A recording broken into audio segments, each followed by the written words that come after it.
একটি নৃশংস অপরাধে একটা বোনের জীবন নিভে যায়। বিচার না পাওয়ার যন্ত্রণা তার ভাইকে ভেতর থেকে বদলে দেয়। নিজের সবচেয়ে কাছের বন্ধুকে সঙ্গে নিয়ে সে খুঁজতে বের হয় সেই অপরাধীকে। এরপর শুরু হয় প্রতিশোধ, সত্য আর ন্যায় বিচারের এক টানাটা লড়াই। শেষ পর্যন্ত কি জয় হবে ন্যায়ের, নাকি প্রতিশোধই সবকিছু গ্রাস করবে? চলেন দেখে আসি এই গল্পের ন্যায় বিচার হয় কি না।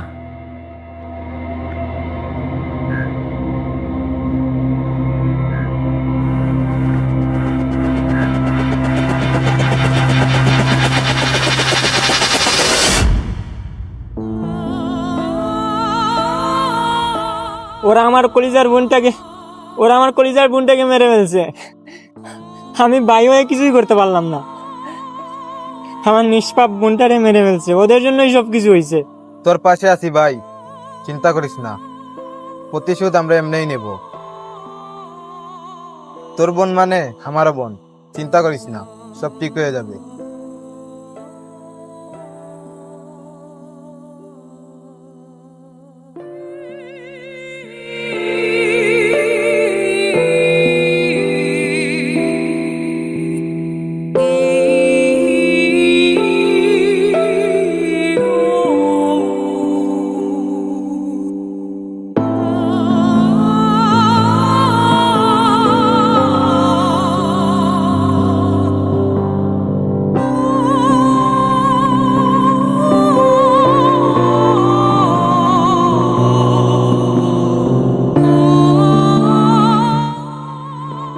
ওই যে দেখ, ফারিয়ার খুনি অপু যাইতাছে।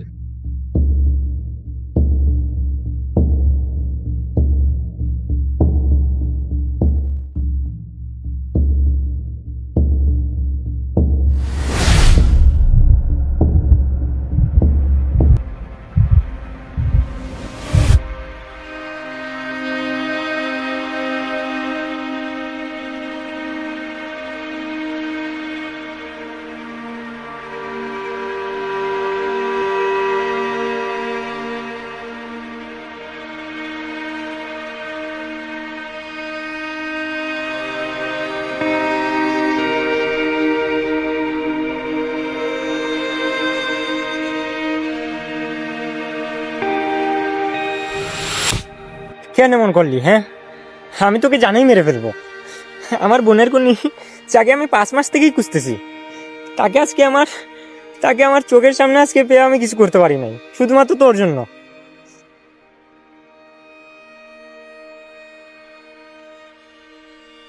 ভাই, অনেক সময় চাইলেও আমরা কিছু করতে পারি না। তুই অপুকে মারবি, তাই না? আমি আগে থেকেই জানতাম অপুকে একদিনের ভিতরে এখানে আসবে, কিন্তু আমি তোকে বলি নাই। তখন তোরে বললে তুই উল্টাপাল্টা কাজ করতি। আমরা কাল 10টায় লেখক অপুর বাসায় যাব। ওরে বুঝতে দেওয়া যাবে না যে আমরা ফারিয়ার ভাই। ঝগড়া কর, মারামারি কর, আমাকে আহত কর, তবে আমাকে ছেড়ে যাইস না।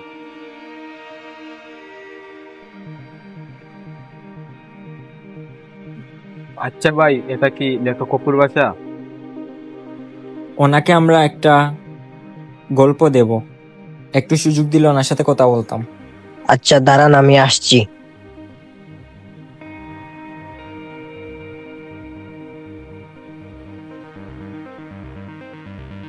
ভাই, 2জন লোক আপনার সাথে দেখা করার জন্য আসছে। ঠিক আছে, নিয়ে আসো।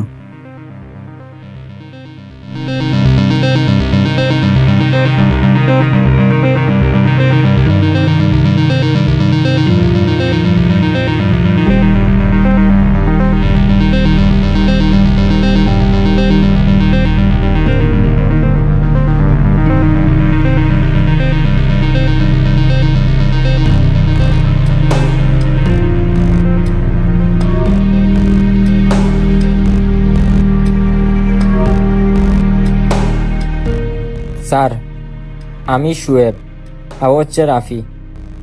আমার কাছে একটা গল্প আছে, আমি আশা করি এই গল্পটা আপনি লিখে পত্রিকায় ছাপা দিবেন।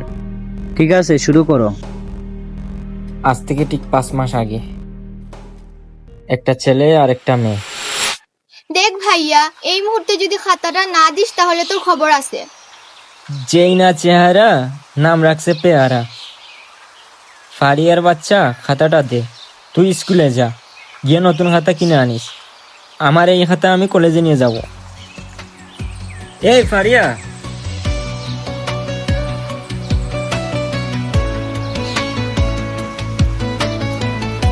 দেখ ভাইয়া, তুই যদি আমার পিছন পিছন আসিস তাহলে তোকে আমি অভিশাপ দিব। তোর কোনোদিন বিয়ে হবে না। শকুনের দোয়ায় যেমন গরু মরে না, ঠিক তেমনই তোর দোয়ায় আমার বিয়ে ভাঙবে না। শাকচুন্নি, যা, খাতা লাগবে না আমার।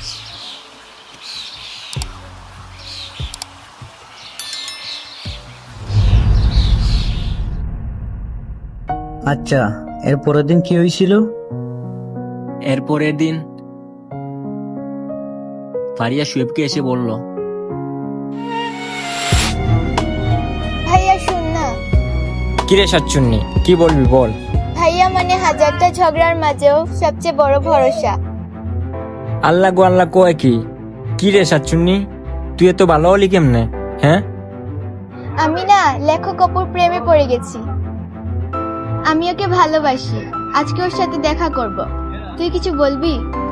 দেখ ফারিয়া, আমার সাথে তুই একদম এসব নাটক করবি না।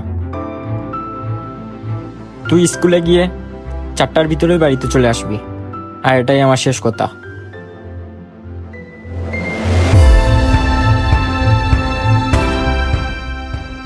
ফারিয়া শোন, এদিকে আয়। দেখ ফারিয়া, তুই এখন অনেক ছোট। তুই এখন স্কুলে পড়স, আর তোর এখন আবেগের বয়স। তুই এমন কিছু করিস না যেটা করলে আমাদের সম্মানে আঘাত করবে। যা করবি বুঝে শুনে করিস, যা।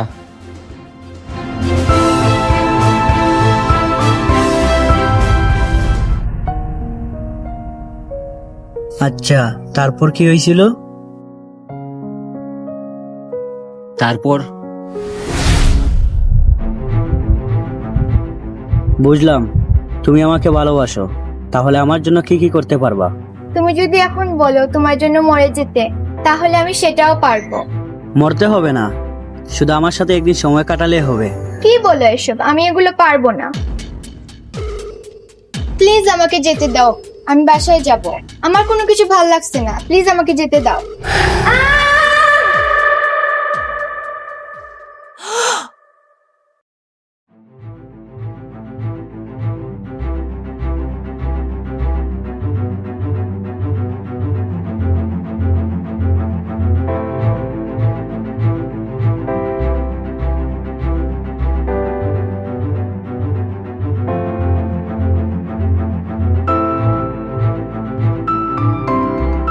হ্যালো ভাইয়া, আমার সর্বনাশ করে ফেলছে।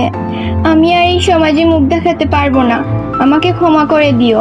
আমি একটা অকর্মা মেয়ে, নিজের ভাইয়ের কথা না শুনে উপরে পা উঠাইছি। আমাকে ক্ষমা করে দিও ভাইয়া।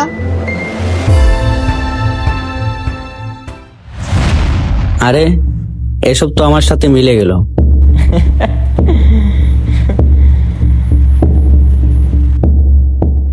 এসব কাহিনী যেহেতু আপনি করেছেন, তাহলে আপনার সাথে তো মিলবেই কাকু।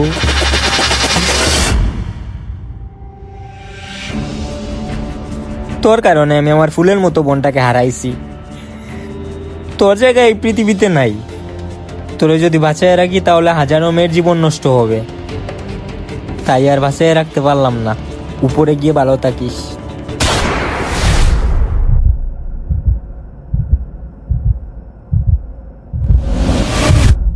দর্শনের বিচার নিজে করো। পুলিশের হাতে খুনিকে না দিয়ে নিজে খুন করো।